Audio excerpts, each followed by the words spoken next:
જય શ્રી કૃષ્ણ વિદ્યાર્થી મિત્રો બધા કેમ છો બધા મજામાં ને આજે આપણે જે છે એ આપણું ચેપ્ટર નંબર 15 આપણી આસપાસ હવા એના આપણે જે છે આગળ અભ્યાસ કરશું ગયા લેક્ચરમાં આપણે જોયું હતું કે આપણી આસપાસ હવા રહેલી છે આપણને કઈ રીતે ખ્યાલ આવે છે તો આપણે ઘણી એવી બધી પ્રવૃત્તિ જોઈ હતી કે હવા જે છે આપણને દેખાતી નથી પરંતુ હવા આપણી આસપાસ છે એનો આપણે અનુભવ પણ કરી શકીએ છીએ પછી તો કે આપણે હવાના અલગ અલગ ભૌતિક ગુણધર્મો જોયા હતા કે હવા જે છે એ પારદર્શક છે રંગવિહીન છે આપણને જોઈ શકાતી નથી પછી આપણે એવું જોયું હતું કે હવા દળ ધરાવે છે જો હવા દળ ધરાવે છે એ આપણે કઈ રીતે સાબિત કરી શકીએ તો આપણે જે છે એક લાકડાની જે છે પાતળી સળી આવે છે એના બંને છેડા ઉપર એક એક ફુગા લટકાવી દેવાના હવે એ ફુગામાં તમારે જે છે એક ફુગો જે છે એક બાજુ ફુગો ફૂલાવીને રાખવાનો અને એક બાજુ જે છે એ ફુગો ફૂલાવ્યા વગરનો લટકાવીને રાખવાનો અને જેવી રીતે આપણે ત્રાજુ જે રીતે બનાવી એ રીતે એક સળીને આપણે જે છે વચ્ચેથી એક દોરી વડે લટકાવીને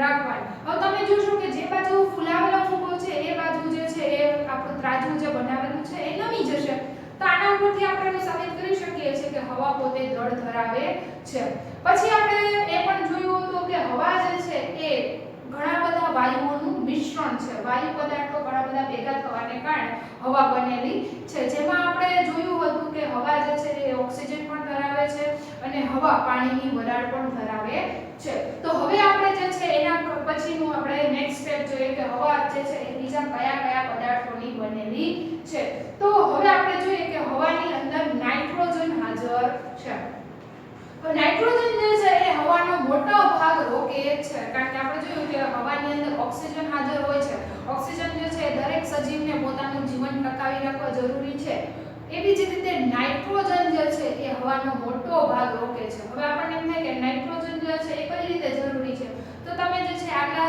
સ્ટાન્ડર્ડની અંદર ભણશો કે નાઇટ્રોજન જે છે એ ડાયરેક્ટ વાયુ સ્વરૂપમાં આપણે જે છે એનો ઉપયોગ કરી શકતા નથી પરંતુ અમુક જે છે એ વનસ્પતિ અને લીલ જે છે અને બેક્ટેરિયા છે એ નાઇટ્રોજનનો ઉપયોગ કરે અને એ વાયુ રૂપે નાઇટ્રોજનને જે છે એ જમીનની અંદર સ્થાપન કરે અને એ નાઇટ્રોજનનો વનસ્પતિ ઉપયોગ કરે અને એને શેમાં ફેરવે છે પ્રોટીનની અંદર ફેરવે છે અને એ પ્રોટીન યુક્ત ખોરાક આપણે જે લઈએ છીએ તો એ આપણા શરીરના બંધારણ માટે જરૂરી છે કારણ કે આપણે આગલા ચેપ્ટરની અંદર ભણીને આવીએ છીએ કે પ્રોટીન જે છે એ આપણા શરીર માટે શું કામ જરૂરી છે તો નાઇટ્રોજન જે છે ડાયરેક્ટલી ઉપયોગમાં નથી આવતો પરંતુ ઇનડાયરેક્ટલી ઉપયોગમાં આવે છે તો નાઇટ્રોજન કેવી રીતે વાયુ સ્વરૂપમાંથી જે છે એ જમીનની અંદર સ્થાપન થાય છે એની બધી તમે રીત જે છે 8મા ધોરણની અંદર ભણશો પરંતુ આપણે અત્યારથી એટલું યાદ હોવું જોઈએ કે હવાનો મોટો ભાગ જે છે એ નાઇટ્રોજનથી રોકાયેલો છે નાઇટ્રોજન અને ઓક્સિજન મોટા ભાગના જે છે એ આ બે વાયુઓ વડે આ હવા આપણી રોકાયેલી છે તો આ જે છે એ હવા જે જગ્યા રોકે છે તેનો આપણે કહી શકાય કે નાઇટ્રોજન જે છે મોટો ભાગ એટલે કે 4/5 ભાગ જે છે લગભગ 78% ભાગ જેટલો જે છે એ નાઇટ્રોજન પોતે રોકે છે જો નાઇટ્રોજન જે છે હવાનો 78% ભાગ રોકે અને ઓક્સિજન જે છે એ 21% ભાગ રોકે આમ 99% ભાગ જે છે એ હવાનો રોકાઈ ગયો હવે 1% જે ભાગ રહ્યો એની અંદર બાકી બધી વસ્તુઓ આવે કે જેમાં આપણે સૌપ્રથમ જોયું હતું કે પાણીની વરાળ તો એ પણ 1% માં આવી જાય અને એ સિવાય આપણે હમણાં જોશું કે કાર્બન ડાયોક્સાઇડ જે છે ધૂળ ધુમાડા રજકણો આ બધી વસ્તુઓ જે છે એ 1% માં અને અન્ય એ સિવાયના વાયુઓ ઘણા બધા બીજા વાયુઓ જે છે જે હવાની અંદર હાજર હોય છે પરંતુ આ બધાનું પ્રમાણ જે છે એ ખૂબ જ નહિવત પ્રમાણમાં હોય છે એટલે 1% ની અંદર આ બધા વાયુઓનું પ્રમાણ દેખાય છે એટલે મોટા ભાગનો નાઇટ્રોજન જે છે એ હવાનો ભાગ રોકે છે 78% ભાગ 21% ભાગ જે છે એ પોતે ઓક્સિજન રોકે છે એટલે આમ ટોટલ 99% ભાગ જે છે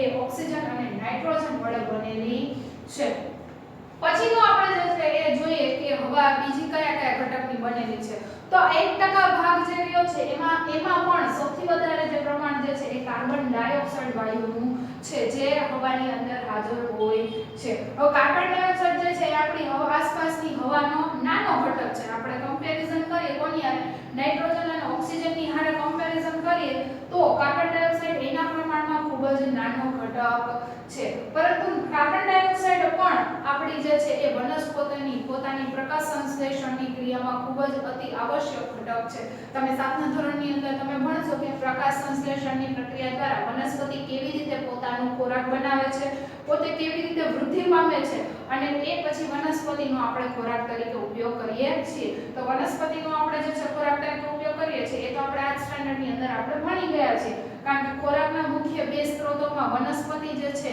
એ શાકાહારી લોકો માટે વનસ્પતિ જે છે એ ખોરાકનો મુખ્ય સ્ત્રોત છે. તો આ વનસ્પતિ પોતાનો ખોરાક કેવી રીતે બનાવે છે? તો એ કાર્બન ડાયોક્સાઇડના ઉપયોગ દ્વારા પ્રકાશ સંશ્લેષણની ક્રિયા દ્વારા પોતાનો ખોરાક બનાવે છે. પરંતુ બંનેની શ્વસન ક્રિયા એટલે કે વનસ્પતિ અને આપણા સજીવો હોય, પ્રાણીઓ હોય, આ દરેકની શ્વસન ક્રિયા તો બધાની કેવી છે?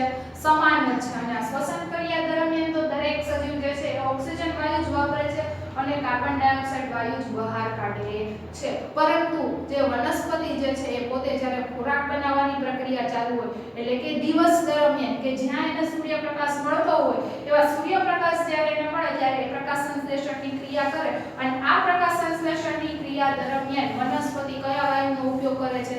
તો કે કાર્બન ડાયોક્સાઇડ વાયુનો ઉપયોગ કરે છે અને સામે આપણને ઓક્સિજન વાયુ આપે છે. આમ આટલી બધી જે છે એ માનવ વસ્તી દ્વારા પણ ઓક્સિજનનો ઉપયોગ થતો હોવાને કારણે વાતાવરણમાં જે છે એ ઓક્સિજનનું પ્રમાણ જળવાઈ રહે છે. એટલે તમે વિદ્યાર્થી મિત્રો તમે દરેક જગ્યાએ વાંચતા હશો કે વૃક્ષો જે છે એ આપણા સારામાં સારા મિત્રો છે અને બને એટલા વધારે ને વધારે જે છે એ વૃક્ષો વાવવા જોઈએ. તો એનું એકમાત્ર રીઝન છે કે હવામાં જે છે ઓક્સિજન વાયુનો ઉમેરો ફક્ત વનસ્પતિ દ્વારા જ થાય છે.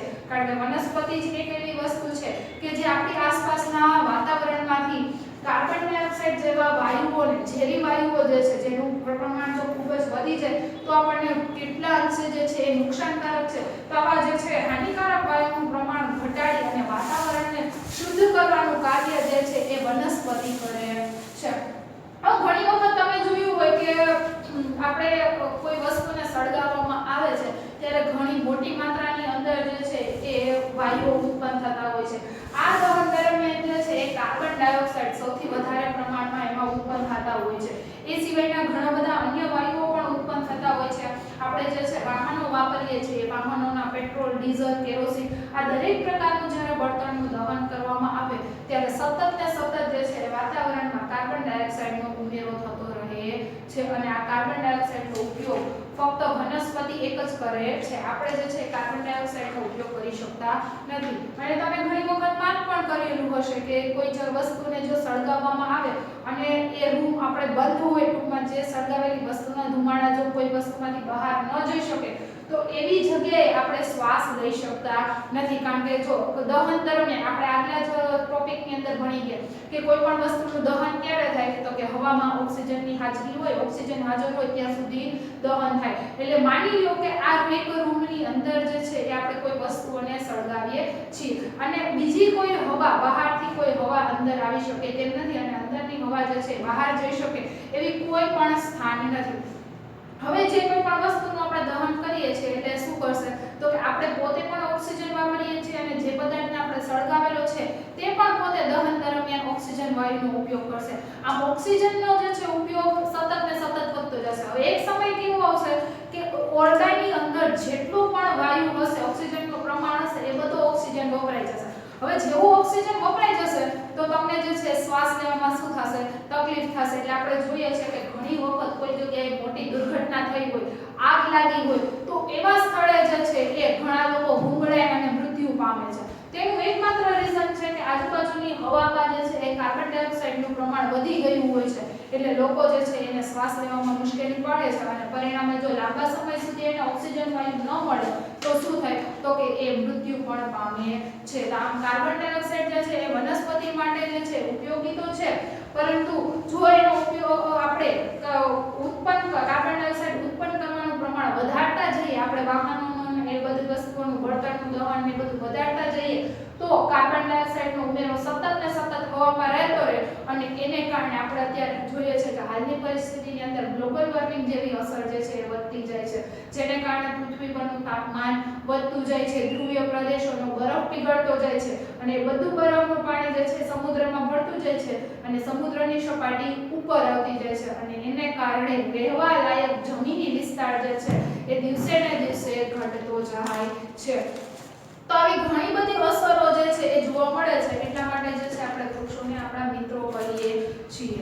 તો હવે જોઈએ કે એ સિવાય જે છે ધૂળ અને ધુમાડો પણ હવાની અંદર હાજર હોય છે. હવે કોઈ પણ વસ્તુનું જ્યારે આપણે દહન કરીએ છીએ ત્યારે જે ઉત્પન્ન થાય છે એને આપણે શું કહીએ છીએ? ધુમાડો કહીએ છીએ. તો આપણે આગલા ભણીએ એટલે ધુમાડાની અંદર જે છે કાર્બન ડાયોક્સાઇડ તો આવેલો હોય છે, એ ઉપરાંત અન્ય વાયુઓ પણ તેની અંદર આવેલા હોય છે. અને એ સિવાયનો જે છે ધૂળના રજકણો પણ એની અંદર હાજર હોય છે. તો આપણે જોયા કે આપણે હવાની અંદર જે છે એ પાતળું જે છે એ પ્રકાશનું સ્લીટ આપણે રાખેલું હોય તો એની અંદર જે છે એ તમને નાના નાના કિરણો આવતા હોય તો તેમાં આપણને શું જોવા મળે છે? તો કે ધૂળના રજકણો જોવા મળે છે. તો એ પણ હવાની અંદર સતત ને સતત હાજર હોય છે. તો જે જગ્યાએ પ્રદૂષિત વાતાવરણ વધારે હોય તે જગ્યાએ ધૂળના રજકણો વધુ હોય, કોઈ જે છે શુદ્ધ વિસ્તાર હોય, ખેતીલાયક જમીન હોય, ગામડાવાળો વિસ્તાર હોય તો એની અંદર જે છે આવા ધૂળના રજકણો, નકામા જે છે હાનિકારક વાયુઓ એનું પ્રમાણ ઓછું હોય છે. તો આવી રીતે હવાનું જે બંધારણ જે છે એટલે ટૂંકમાં હવાની અંદર જે પ્રમાણ છે દરેક વાયુઓનું એવું દરેક જગ્યાએ સરખું હોતું નથી. તમે જે છે એ વાહનોની અવરજવર વાળા વિસ્તારની અંદર તમે જો ક્યારે નિરીક્ષણ કરો તો એની અંદર કાર્બન ડાયોક્સાઇડનું પ્રમાણ, અન્ય વાયુઓનું પ્રમાણ વધી જાય છે, જ્યારે ઓક્સિજનનું લેવલ જે છે ત્યાં ખૂબ જ ઓછી માત્રામાં હોય છે. જ્યારે ગામડાની અંદર અથવા ખેતીલાયક જ્યાં વિસ્તાર હોય ત્યાં તમે જુઓ તો ત્યાં શુદ્ધ હવાનું પ્રમાણ વધારે હોય છે અને હાનિકારક પદાર્થોનું પ્રમાણ કેવું હોય છે? તો કે ઓછું હોય છે. તો આવી રીતે જે છે એ હવાનું પ્રમાણ દરેક જગ્યાએ સરખું હોતું નથી અને હવાની અંદર આવા જે છે ઘણા બધા પદાર્થો હાજર હોય છે. તો હવે આપણે જોયું કે નાઇટ્રોજન અને ઓક્સિજન જે છે એ હવાનો 99% ભાગ રોકે છે અને બાકીના ભાગમાં શું હોય? તો કે અન્ય વાયુઓ અને ધૂળના રજકણો હાજર હોય છે, જે આપણે જોયા કે કેવી રીતે હાજર હોય છે અને આપણે એને કેવી રીતે જોઈ શકીએ છીએ. તો વિદ્યાર્થી મિત્રો હવે આપણે જે છે આગળ વધીએ અને જોઈએ આપણી પ્રવૃત્તિ નંબર 5 કે પાણી જે છે એ પણ હવા ધરાવે છે. હવા કેની બનેલી હોય છે? હવાની અંદર કયા કયા વાયુઓ હાજર હોય છે એ તો આપણે જોઈ લીધું, પરંતુ હવે આપણે જોઈએ કે પાણી જે છે આપણે જે કંઈ પણ પાણી પીએ છીએ, ઉપયોગમાં લઈએ છીએ એ પાણીની અંદર પણ હવા હોય છે. તો તમે એ પણ જોયું હશે કે દરિયાઈ જીવસૃષ્ટિ જે છે એ દરેક સજીવ જે છે એ પણ પોતાની શ્વસન ક્રિયા કરે છે. તો તમને ઘણી વખત પ્રશ્ન થતો હશે કે દરિયાની અંદર આવેલા જે છે એ સજીવો કેવી રીતે શ્વસન ક્રિયા કરતા હશે? એ પોતે જે છે શ્વસન ક્રિયામાં પણ ઓક્સિજન વાયુ જ વાપરે છે. તો આ ઓક્સિજન વાયુ તે કેવી રીતે મેળવે છે? તો અહીંયા આપણે જે છે એક પ્રવૃત્તિ દ્વારા સમજીએ કે પાણીની અંદર ઓક્સિજન વાયુ જે છે એ દ્રાવ્ય થયેલો હોય છે. તો તમારે જે છે એક તપેલીની અંદર પાણી થોડુંક રાખી અને પાણીને જે છે ઉકાળવા મૂકવાનું છે. ન મૂકો તો પણ તમે ઘણી વખત આ પ્રયોગ તમે તો જોયેલો જ હશે. શું કામ? તો કે તમે જ્યારે કોઈ એક તપેલાની અંદર પાણીને ગરમ કરવા મૂકો છો ત્યારે અમુક સમય બાદ તમને જે છે એ સપાટીની નીચેના ભાગની અંદર નાના નાના પરપોટા જોવા મળે છે અથવા બુડબુડિયા જ્યારે પાણી ઉકળી જાય ત્યારે બુડબુડ કરતા જે છે એ પાણીમાંથી હવા નીકળતી હોય એવું લાગે છે. તો આ બુડબુડ જે છે એ નીચે પાણીના તમને નાના નાના બૂંદો પણ જોવા મળે છે. તો આ બધા શું છે? તો કે એ હવાના જ જે છે એક હવાના જ પરપોટા છે જે પાણીની અંદર ઓગળેલી છે. પાણીની અંદર જે કંઈ પણ હવા અને ઓક્સિજન વાયુ ઓગળેલો છે તેને આપણે જ્યારે ગરમ કરવામાં આવે છે ત્યારે જે પોતે હવા પાતળી બને છે એને કારણે શું થાય છે? વજનમાં હળવી બની જાય એટલે એ સપાટીની બહાર આવવાનો પ્રયત્ન કરે છે. એટલે તમે જોજો કે જ્યારે પાણી ઉકળવા માંડે છે ત્યારે ધીમે ધીમે જે છે એમાંથી પરપોટા સ્વરૂપે જે છે ઓક્સિજન વાયુ અથવા હવાનો જે ભાગ છે એ બહાર આવે છે. તો આના ઉપરથી આપણે એ પણ સાબિત કરીએ છીએ કે પાણી પણ જે છે એ પોતે હવા ધરાવે છે. હવે આપણે આગળ જોઈએ કે પ્રવૃત્તિ નંબર 6 કે જેની અંદર આપણે જોઈએ કે જમીનમાં પણ હવા રહેલી છે. કારણ કે અત્યાર સુધીમાં આપણે જોઈને આવ્યા છીએ કે પોતે હવા જે છે એ આપણી આજુબાજુ દરેક જગ્યાએ હાજર હોય છે. એક પણ વિસ્તાર એવો ન હોય કે ત્યાં હાજર હવા ન હોય. એટલે આપણે જોયું કે આપણી આજુબાજુ તો હવા રહેલી છે, આપણી આસપાસ હવા રહેલી છે, પરંતુ પાણીમાં પણ હવા છે. તો હવે એ સિવાયનો આપણો કયો ઘટક વધે છે? તો કે જમીની વિસ્તાર. તો હવે આપણે જોઈએ કે એ જમીની વિસ્તારની અંદર પણ શું હવા રહેલી છે કે નથી રહેલી? તો એ પણ આપણે જે છે એ એક પ્રયોગ દ્વારા જ સાબિત કરશું કે આપણી આસપાસ જે છે જમીનમાં પણ હવા રહેલી છે. કારણ કે આપણે જે છે એ કોઈ પણ વસ્તુને જે છે કોઈ પણ પ્રૂફ વગર કોઈ દી સ્વીકારતા નથી. તો દરેક જે છે એ વસ્તુને આપણે સાબિતી દ્વારા જ સ્વીકારીએ છીએ. તો જમીનની અંદર હવા રહેલી છે તો તેના માટે પણ આપણે એક નાનકડો પ્રયોગ કરશું. તમે જે છે એક ટેસ્ટ ટ્યુબની અંદર તમારે શું કરવાનું છે તો કે એ ટેસ્ટ ટ્યુબની અંદર તમારે જે છે થોડી કમથી માટી લેવાની છે અને બર્નર ઉપર અથવા મીણબત્તીની જ્યોત ઉપર તમારે જે છે એને ધીમે ધીમે ગરમ કરવાની છે. હવે ધીમે ધીમે તમે ગરમ કરશો એટલે માટીનો જે વિસ્તાર હશે એની આજુબાજુના ભાગમાં તમને પરપોટા સ્વરૂપે પાણી દેખાશે અને તમને એમાંથી જે છે એ વાયુ એક પ્રકારના જે છે એ તમને આજુબાજુમાંથી ધીમે ધીમે નિરીક્ષણ કરશો તો ધીમા ધીમા તમને જે છે ધુમાડા સ્વરૂપે ના સાવ એવું સ્લાઇટ એવું તમને દેખાશે કે જેના ઉપરથી સાબિત કરી શકીએ કે જમીનમાં પણ હવા રહેલી છે અને જમીનની અંદર પાણીનું પણ પ્રમાણ છે. એ સિવાય બીજા એક પ્રયોગ દ્વારા પણ જે છે તમે જમીનમાં હવા રહેલી છે એ સાબિત કરી શકો છો. દાખલા તરીકે તમે જે છે એ કોઈ વિસ્તારની અંદર જ્યાં સૂકી જમીન હોય એવા વિસ્તારની અંદર તમે જ્યારે પાણી નાખો છો ત્યારે તમે વધારે પડતું જ્યારે એની અંદર પાણી નાખો છો ત્યારે શું થાય છે તો કે ગુણગુણ કરતું જે છે એ પાણી ધીમે ધીમે શોષાતું જશે જમીનની અંદર અને તમને જે છે એ પરપોટા જે છે ફૂટતા હશે જમીનના ઉપરના ભાગની અંદર પરપોટા ફૂટતા હોય એવું તમને દેખાય છે. તો એ શું સાબિત કરે છે કે જમીનની અંદર હવા રહેલી છે એટલે તમે જેવું જમીનની અંદર પાણી નાખો તો શું થશે તો કે પાણી જે છે એ હવાની જગ્યાએ પોતાનું સ્થાન લેશે અને હવા જે છે એ જગ્યા ખાલી કરી અને બહારની બાજુ આવે છે. તો આના પરથી આપણે એવું સાબિત કરી શકીએ છીએ કે જમીનમાં પણ હવા રહેલી છે. જો આ જમીનમાં હવા રહેલી છે એ પણ આપણો ફાયદાકારક છે. જેવી રીતે આપણે જોયું કે પાણી હવા ધરાવે છે એવી રીતે શું કામ કે પાણી જે છે દરિયાઈ જીવસૃષ્ટિને જે છે શ્વસન ક્રિયામાં ઉપયોગી છે હવા. એટલા માટે હવાનું જે છે પાણીની અંદર હોવું પણ એક અગત્યનું ઘટક છે. સેમ એવી રીતે જમીનની અંદર હવા રહેલી છે એ પણ અગત્યનું છે. શું કામ તો કે આપણને ખબર છે કે દરેક વનસ્પતિના મૂળ જે છે એ જમીનની અંદર ખૂંપેલા હોય છે. હવે આ જમીનની અંદર જો ખૂંપેલા મૂળ હોય એને પણ મૂળ જે છે એ પણ એક પ્રકારનું શ્વસન કરે છે. હવે એ શ્વસન કરવા માટે જો માટીની અંદર કોઈ પણ પ્રકારની જગ્યા ન હોય તો વનસ્પતિના મૂળ જે છે સારામાં સારી રીતે વિકાસ પામી શકતા નથી. ઈવન આપણે હમણાં જોયું કે નાઇટ્રોજન જે છે એ વાયુ સ્વરૂપે રહેલો હોય છે હવામાં. તો આવા અમુક બેક્ટેરિયા જે છે નાઇટ્રોજનનું સ્થાપન શેની અંદર કરે છે તો કે જમીનની અંદર. તો આવા વાયુઓને લેવા માટે પણ જો હવા હોય તો એમાંથી જે છે સંપર્ક કરી શકે. એટલા માટે જે છે આપણને ખબર છે કે ખેડૂતો જ્યારે ખેતી કરે છે ત્યારે શું કરે છે તો કે જમીનને ખેડી અને પોચી બનાવે છે. પોચી બનાવે એટલે હવાની અવરજવર સારામાં સારી રીતે થાય તો આપણા પાક જે છે એનું ઉત્પાદન પણ આપણને સારું મળે છે. તમે ઘણી વખત જોયું હોય કે ઘરે કુંડાની માટીની અંદર જો તમે થોડાક સમય પછી એને ખોદકામ કરીને માટીની ફેરબદલી ન કરો તો તમારો છોડ જે છે થોડાક સમયની અંદર નષ્ટ થઈ જાય છે. તો જમીનની અંદર હવા રહેલી છે એ પણ આપણા માટે ફાયદાકારક છે.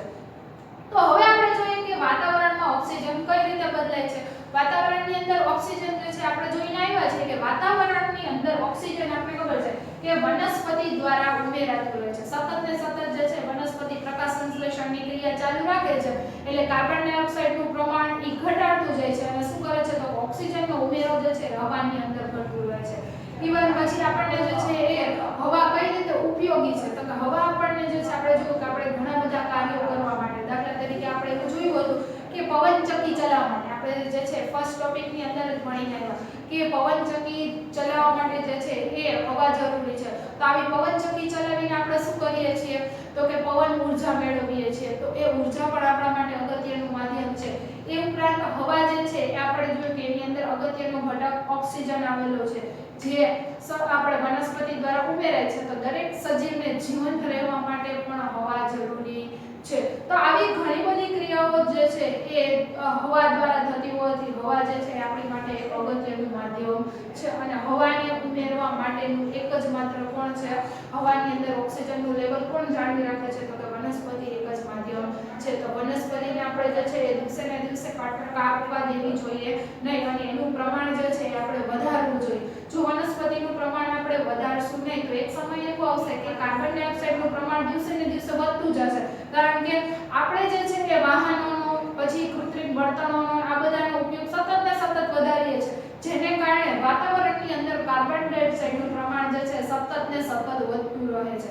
જો કાર્બન ડાયોક્સાઇડનું પ્રમાણ આપણે કંટ્રોલમાં ન લાવી શકીએ તો આપણે જે છે શ્વસનને લગતી બીમારીઓ શ્વાસને લગતી બીમારીઓ જે છે દમ અસ્થમા એવા ઘણા પ્રકારના જે છે રોગો થઈ શકે છે. તમે થોડા ટાઈમ પહેલા જે છે ન્યૂઝપેપરની અંદર રીડ કરેલું હશે